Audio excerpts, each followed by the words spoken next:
So today we're going to take you through the process of applying for residency, Mexican residency, whether you're going for temporary or permanent, doesn't matter. The process for the most part is the same. So essentially, you must start this process in your home country. You can't be in Mexico and start this process. Now, there are some special circumstances and other types of programs where that might be possible, but for the majority, you will have to start this process in your home country. And so for the sake of this video, I'm primarily talking about the United States.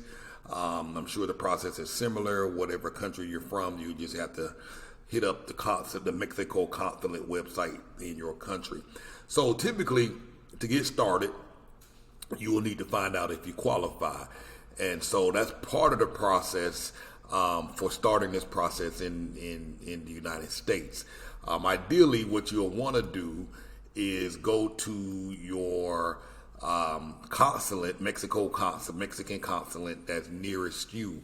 And so, for example, here in Google search, you can just type in something like Mexico Consulate, North Carolina, and it will bring back the consulate that's in your area. So if your area or the part of the town that you're in, there is no consulate, you might have to travel outside of your state and say come to a place like Atlanta.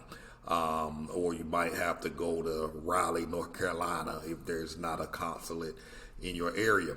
And once you get there, you can click on the website, and typically it will bring you to the site. So for example here, this here is saying services for foreigners, and so I just know that because it's in Spanish, and many times the sites will give you an English version of the website. So in this case it does, except for that the menu is not in English. But I'm going to click on visas here, and essentially it'll give you, let me move this mean mug out the way. Essentially, it'll break down everything that you need to do. So, for example, like I said, I don't think I said this, but in order to start the process, you must request an appointment with the Mexican consulate. And at that appointment, they'll confirm and verify whether or not you're qualified. You qualify. And so some of the consulates want you to call in and schedule an appointment. Others will require you to send an email to book the appointment, and some others may require you to go in through a particular website and book the appointment. But here at this particular consulate, they tell you exactly what they want you to do. So for the visa process, the applicants will be received only and exclusively by appointment. So you can't just show up to the Mexican consulate talking about you want to apply for residency. It must be requested to the email at the department. So here they give you an email that you must send an email to, and if we read further down, sometimes they'll break down all the information you need to include in that email. So here it's telling you Mexican immigration does not contemplate emergency visas, therefore you must plan your appointment well in advance. There are no visa appointments by phone or internet, so you got to do it by the email. The appointment request must contain the following information. So when you send this email, and again, this is just for the Raleigh. This is the Raleigh, North Carolina Mexican consulate. And like I say, each one is different, so make sure you follow the directions and pay attention. The appointment request must contain the following information. So in that email, include your full name, your nationality, your email, your telephone number, reasons or activities to be carried out, blah, blah, blah, blah. So I'm not going to read all of this. You must provide 3 date options. If necessary, this consulate may require more information to establish your immigration profile. Appointments are set Monday to Friday. No appointments are scheduled less than 72 hours in advance. The response time, they give you all the information you need.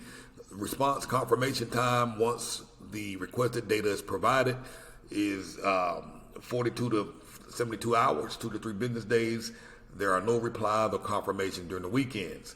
For more information on the type of visa required, please consult our website at the following address. So now, I'm gonna, as you scroll down, okay, so they got it here in Spanish further down below. So I'm gonna go ahead and click on this link, and they give you the email address to send that information to again. So I'm gonna click on that, and this will give you general information. And again, just read through these just to make sure you qualify. And as you scroll down, you'll see a form for an application. So of course, one of the things you have to do is fill out an application to go to the appointment. You got to bring this application to the appointment completely filled out, et cetera, et cetera. So now, as we go down, what you want to do is scroll down, and then they'll tell you the specifics that you need for the type of visa that you're applying for. So today we're talking about temporary residency and permanent residency. So I'm going to click on the temporary residency, and they tell you, fill out the application form. That was the form that we saw up there.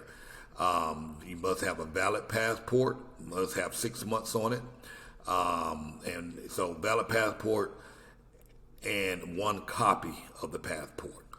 If you are a U.S. citizen, bring your passport. If you're not a U.S. citizen, bring a green card, etc.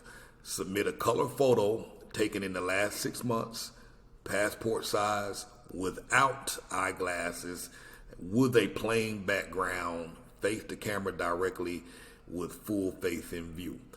So follow the directions. Follow the directions.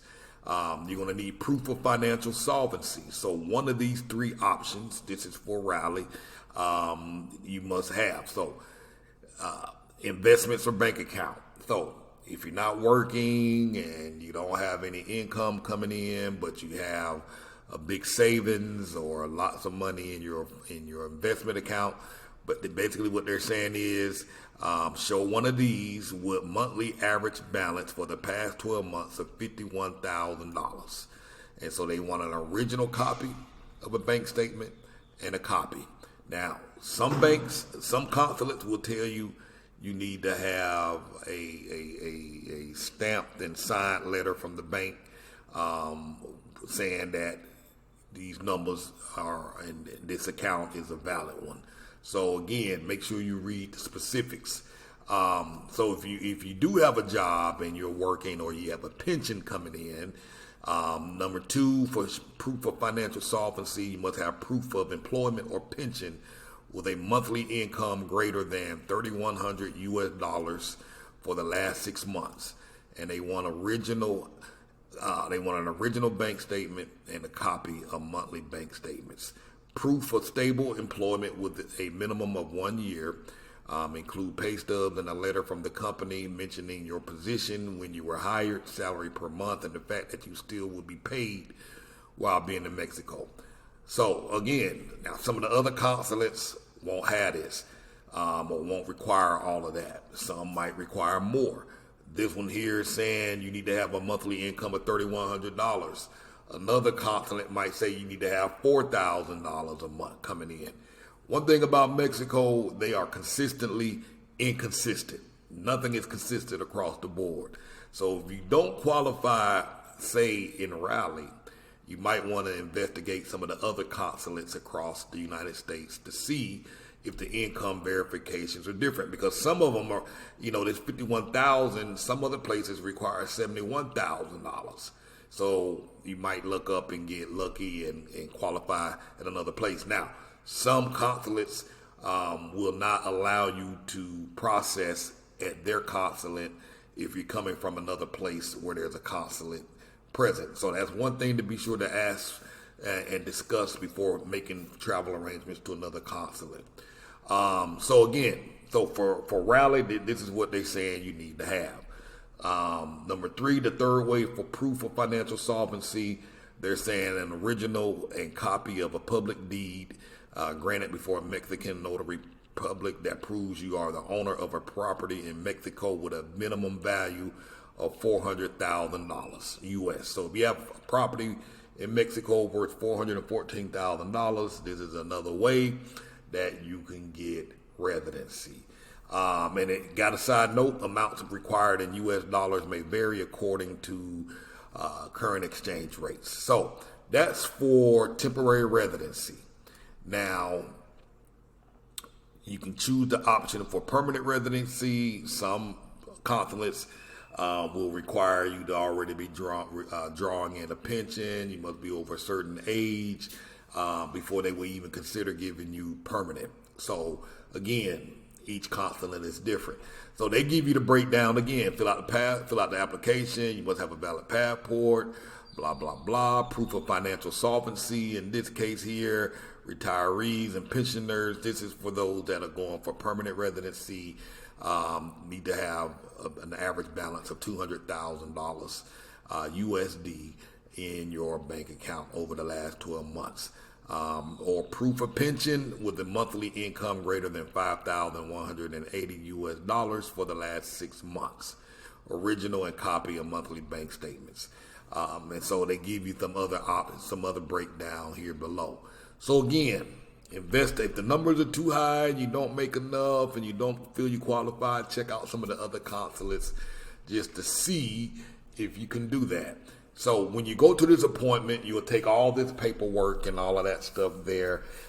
You'll go through a quick interview where they ask you some questions, and for the most part, they will approve you for residency, assuming there are underlying factors that will disqualify you, assuming you meet all the financial requirements. So make sure you got your paperwork in order. And from the time you leave this appointment and they stamp your passport, you have 6 months. From the time you finish that appointment, you have 6 months to go to Mexico and complete part 2 of this process. The second part of this process, like I say, it takes place in Mexico. It's called a conhe. Let me write that. Conhe. I'm probably spelling it, maybe pronouncing it wrong. Conhe. And so, again, this process, you got 6 months to get to Mexico and complete this part. Once you arrive in Mexico, you have 30 days to finish this process. You cannot leave the country. You got to stay in the country until this process is complete. If for some reason you have to leave and go, make sure you go to immigration and ask for a temporary permit, and they may give you a permit. It's a small fee for that. And then you have, I think they might give you up to 60 days in which you got to come back and complete this process. So again, this stuff might vary from place to place. It could change. All of this information can change on a regular basis. So I'm just over here looking at some notes here. So when you go to this initial appointment, I don't think they listed it on the site, but it's typically like $52. Yeah. So the cost of this process to start the process in the United States is like $53. $53, and that's what you pay to start this process. And if everything goes well and you complete the process in Mexico, you're going to get a 1-year temporary visa, assuming you're doing the temporary visa. If you do get permanent, you'll do this once and you'll never have to renew. It's done, it's permanent, etc., etc. But when you come back into Mexico and complete part 2, I believe the fee is somewhere around, let's say, between $250 to $300, based on the current exchange rate at the time. And once you get your temporary residency, like I say, it'll be good for 1 year. Then you got to come back and you can renew it for another year, or you can just renew it for 3 more years. And because what you have to have is 4 years of residency doing the temporary, and then after the 4 years are up, you automatically can apply, be enrolled into the permanent residency. So, I mean, in a nutshell, that's pretty much it. For now, of course, when you start adding on family members or wanting to put people in under you, that's for another topic. I will say that if you have questions about this process, hiring an attorney here in Mexico is fairly cheap. It's very affordable. So I mean, you can get with an immigration attorney for about $50. Many here speak English, and you can get all your questions addressed and answered for about $50. And like I said, you get an hour telephone consultation or Zoom consultation. So if you have specific questions, it is my advice that you talk to a Mexican immigration attorney that specializes in this stuff. That way you can get your stuff answered. Because some people, Americans, they might be married to somebody who's from Nicaragua, Colombia, Panama, Canada, and so some things the requirements might be very different. And again, don't just seek out the internet for information. Hop on the phone with an immigration attorney. We have some recommendations for immigration attorneys that we personally work with and refer our clients to. I'm currently, as of this video, living in Merida, Yucatan, Mexico. And on our VIP members only website, we have attorneys inside our platform that can help you and guide you. And like I say, for $50 to talk to an attorney for an hour, I mean, it doesn't make sense to stumble and fumble and mess this up, because there are a variety of options in which you can qualify. So if the financials seem a little bit out of whack and out of reach for some of you, like I say, talk to an attorney, because there are loopholes. There are special programs that they have. There are other opportunities for you to get residency. So don't lock it out of your head or convince yourself that you don't qualify until you talk to them. It'll be the best $50 investment. There have been a lot of folks that felt they didn't qualify, but once they talked to the attorney, they were able to learn that they could qualify a different route. So that is pretty much it.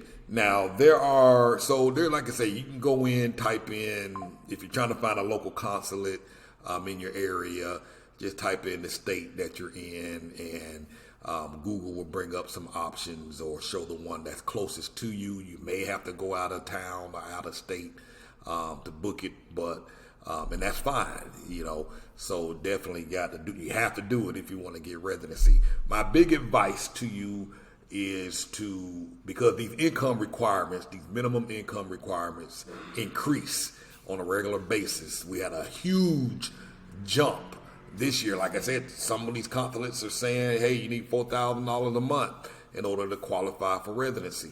There was a big jump, something like 20, 21, 22% increase for 2024. It just shot up because they raised the minimum wage here in Mexico. And residency income requirements are based on minimum wage and times X. So the best time to apply for residency is now. You don't have to be retired. You can still be working. You can be young. You can be 25 years old. You can be 20 years old. You can apply for residency now. Don't wait. If you know you're going to be retiring in 3 years, don't wait 3 years. Start it now, because 3 years from now, the minimum income requirements are going to be even higher. Plus, oftentimes when people retire, they get a pay cut. They don't get their full income. And so if that pay cut happened and it falls below that minimum income threshold for residency, you won't qualify. So do it now while you're working, while you have an income, while you qualify, because again, each year these numbers are going to go up and you might get thrown out of the box. So it's pretty simple, pretty straightforward. Again, talk to an attorney. And like I said, we have some recommendations.